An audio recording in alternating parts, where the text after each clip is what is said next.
在地上大条，咱来看高雄凤山的一间火锅店，有打广告讲禁止人客家己炸物件入去煮，不过有人客说是挑工安尼做，去互店头罚钱了后，却起配面冰倒。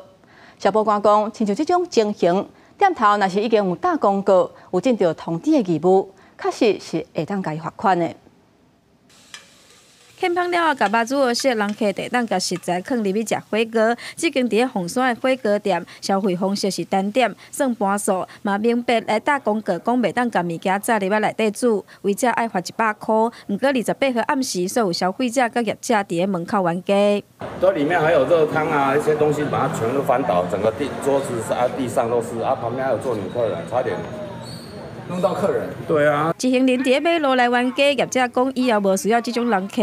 原来这群人到店内用餐了后要结束，所方发现家己炸物件来煮。业者针对着消费的大人，每一个人收50块，互消费者不满直接冰倒，业者嘛真生气。店家他要有一个告知，虽然刚刚讲到一般人会有这个概念，但是呢要有一个告知如果有的话，可能会有我们叫做违约法啦。不应该要带外带的食材，那也再怎么样也不要影响到别人。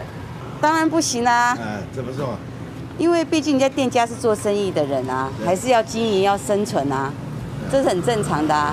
消保官表示，食较饱的餐厅袂讲偌大，也是餐厅禁止带外食这种规范，通常是约定成熟。只要店家有明显的公告，有尽到各地的义务，就当主张要针对违规的行为来罚款。不过金额也是有规定，若是超过餐费1杯到2杯，甚至到10杯，都有讨论的空间。